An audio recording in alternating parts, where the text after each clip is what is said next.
paksa kerja lebih overtime ya, akan tapi kita tidak dibayar teman-teman ya. Dengan alasan kalau pulang itu kita dianggap tidak loyal ya, atau tidak mempunyai sikap yang baik terhadap perusahaan tersebut ya teman-teman ya. Kontrak kerja yang tidak jelas ini yang seperti apa? Yaitu kontrak kerja yang bebas teman-teman ya, yang seenaknya perusahaan itu ya teman-teman ya. Dia yang ngatur.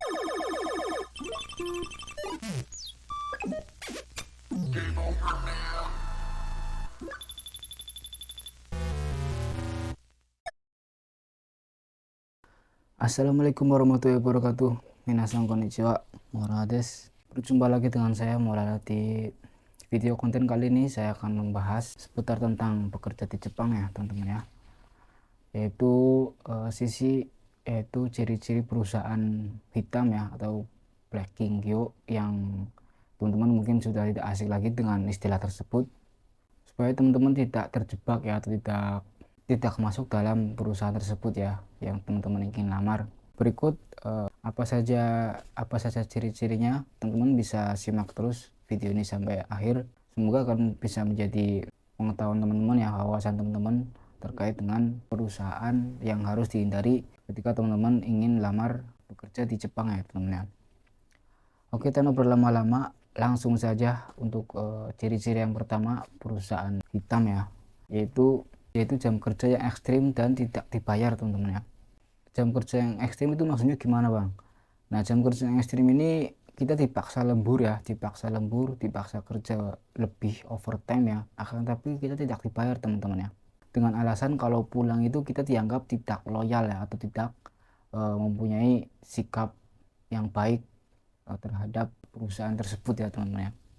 Bisa dikatakan lembur yang ekstrim ini ketika kita tembus bekerja 45 jam 1 bulan lebih ya teman-teman ya. Jadi 45 jam ini untuk peraturan jam lembur maksimal selama 1 bulan untuk periode ini ya teman-teman ya. Kalau jam lembur teman-teman melewati itu semua, bahkan mungkin bisa nyampe 70, 80, 90 atau 100 jam, itu teman-teman bisa dikatakan perusahaan telah memasuki perusahaan hitam ya, atau Black Kingyo ya. Apalagi teman-teman ketika tidak dibayar ya teman-teman gaji lembur tersebut ya, atau semisal dibayar juga pun tidak sesuai dengan kontrak ya, atau tidak sesuai dengan peraturan yang telah ditentukan oleh undang-undang kerja ya teman-teman ya. Itu untuk ciri-ciri yang pertama ya teman-teman. Lalu untuk ciri-ciri yang kedua yaitu gaji yang tidak sesuai kontrak teman-teman. Nah, kenapa tidak sesuai kontrak? Padahal ketika pas interview sudah diberitahu kalau gaji seperti ini, kalau gajinya segini, per jamnya segini, akan tapi tidak sesuai kontrak. Itu maksudnya gimana? Nah, jadi nggak sedikit juga perusahaan yang curang ya, perusahaan yang licik, yaitu ketika misal contohnya teman-teman dikasih tahu ketika pas interview atau mensetsu itu per jam teman-teman dibayar 1000 yen misal seperti itu ya. Tapi pas teman-teman menerima gaji di bulan depannya, itu teman-teman cuma mendapatkan 1000 kurang teman-teman ya, entah itu 900 berapa ya, dengan alasan mungkin denda, teman-teman mempunyai kesalahan atau bekerja tidak sesuai target atau memiliki sikap yang buruk. Nah, itu kan sudah beda konteks ya teman-teman, sudah beda dari perjanjian yang sudah kita sepakati dengan pihak perusahaan teman-teman ya. Itu salah satu ciri-ciri perusahaan yang tidak baik ya teman-teman ya. Lalu ada lagi semisal contohnya gaji awal yang tinggi teman-teman. Ternyata gaji awal yang tinggi ini termasuk upah lembur ya, yang sudah kita dapatkan, atau iming-iming, hanya iming-iming atau tipu daya saja ya teman-teman ya. Padahal itu bukan gaji pokok ya, atau gaji yang kita dapatkan pokok ya, akan tapi itu sudah campuran dengan gaji lembur kita ya teman-teman ya. Nah, itu bisa disimpulkan hanya sekedar tipu daya teman-teman ya, hanya sekedar pengalihan ya, dibungkus doang ya, dibungkus dengan gaji lembur ya, padahal itu bukan gaji pokok ya teman-teman, tapi gaji yang sudah digabung dengan gaji lembur. Itu untuk ciri-ciri yang kedua ya. Kemudian untuk ciri-ciri yang ketiga yaitu lingkungan kerja yang toksik teman-teman ya, atau power harassment ya, yang sering teman-teman dengar dunia kerja Jepang ya teman-teman ya. Nah, apa itu power harassment? Yaitu seperti contohnya atasan yang suka menghina ya, atasan yang suka meneriaki, lalu kemudian atasan yang suka mengancam. Bukan cuma atasan doang ya, bahkan rekan kerja atau senior yang sudah lama bekerja di situ melakukan hal yang tidak senonoh ya, atau melakukan pelecehan atau melakukan kekerasan fisik mungkin ya. Itu salah satu ciri-ciri perusahaan hitam ya, atau perusahaan yang wajib teman-teman hindari ketika teman-teman bekerja di Jepang. Lalu contohnya apalagi lingkungannya toksik.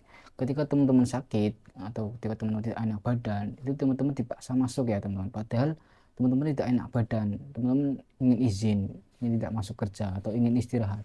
Nah itu teman-teman tapi dipaksa untuk bekerja ya, dipaksa untuk masuk supaya kerja ya teman-teman ya. Lalu lingkungannya toksik ini bisa juga menimbulkan turnover ya, turnover yang tinggi, atau karyawan itu masuk dan keluar itu dengan cepat ya teman-teman, dengan jangka waktu yang cepat ya. Baru kemarin masuk, terus beberapa bulan kemudian dia resign keluar ya. Itu ciri-ciri juga ya, itu juga termasuk ciri-ciri juga ya perusahaan hitam atau Blacking Gyo ini ya teman-teman ya. Itu untuk ciri-ciri yang ketiga. Kemudian untuk ciri-ciri yang keempat, yaitu kontrak kerja yang tidak jelas dan mengikat teman-teman.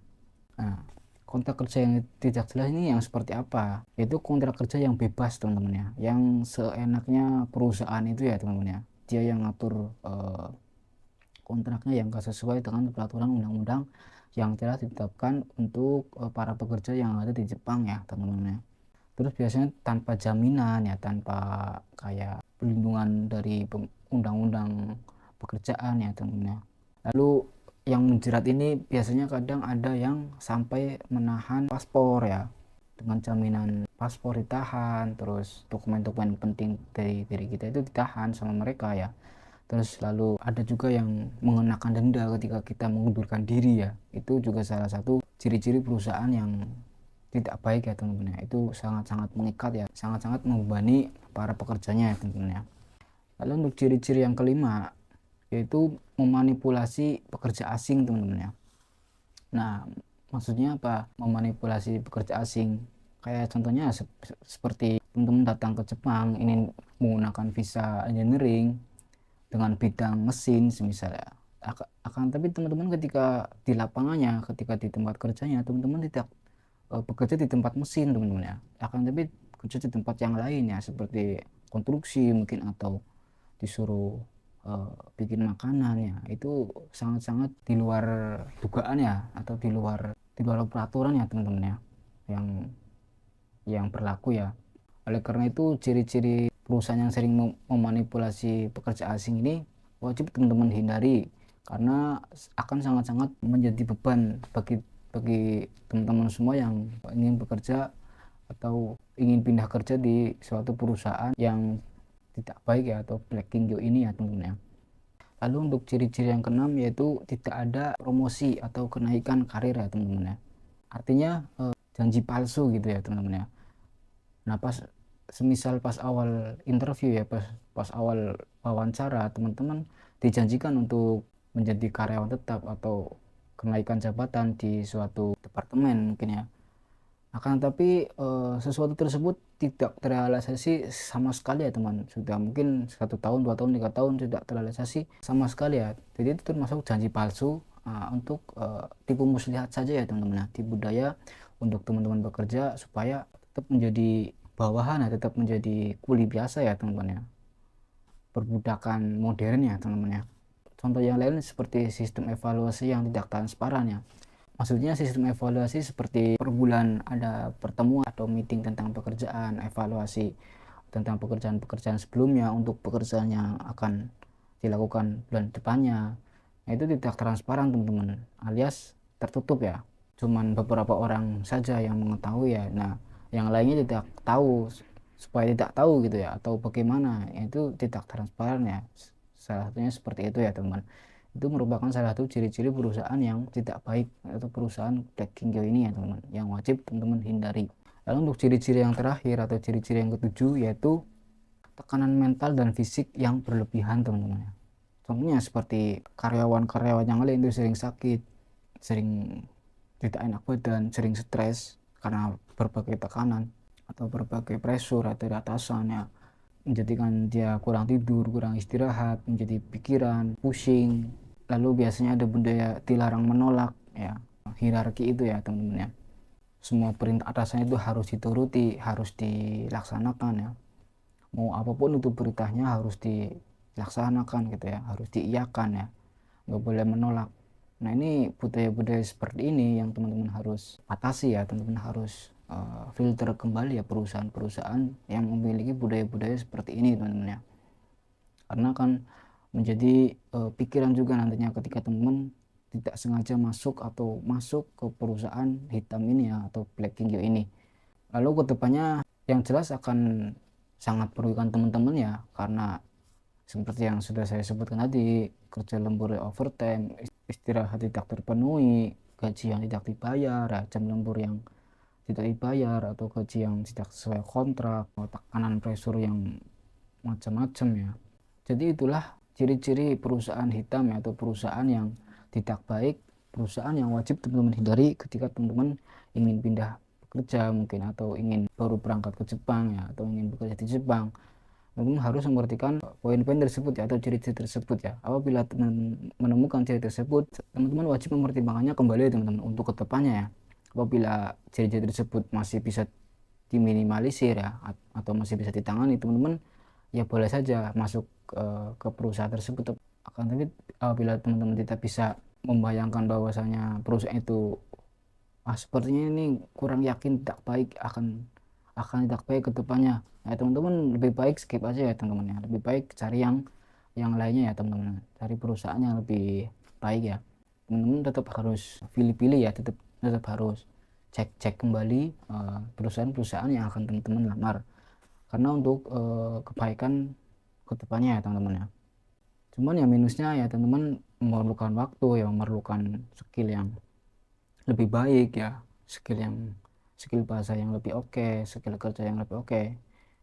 Itu teman-teman juga wajib milih-milih perusahaan yang baik sih, supaya teman-teman tidak sayang juga ya ketika teman-teman sudah mempunyai bahasa yang baik, skill yang baik, tetap akan tapi teman-teman masuk ke perusahaan hitam ini, dan akan menjadi bumerang juga ya, tidak berkembang nantinya ya teman-teman ya. Yang seharusnya teman-teman belajar banyak, mendapat pengalaman banyak, ketika teman-teman masuk ke perusahaan seperti itu, teman-teman akan stuck, bahkan mungkin stres, tertekan, dan akhirnya keluar atau pulang ke Indonesia, atau memutuskan kontrak ya, seperti itu ya teman-teman ya. Lalu bagaimana cara mengecek perusahaan yang baik ya, atau menghindari perusahaan hitam ini, mungkin akan saya bahas di video selanjutnya caranya seperti apa. Nah teman-teman pantau terus ya di channel ini, saya akan memberikan info-info menarik tentang bekerja di Jepang ya teman-teman ya.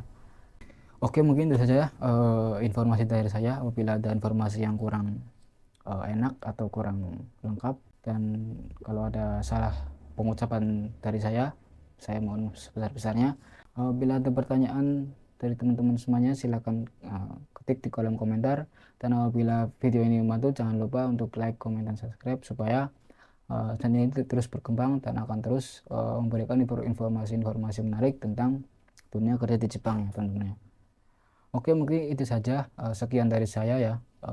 Bila taufiq wal hidayah, wassalamualaikum warahmatullahi wabarakatuh. Mite kurete arigatou gozaimashita.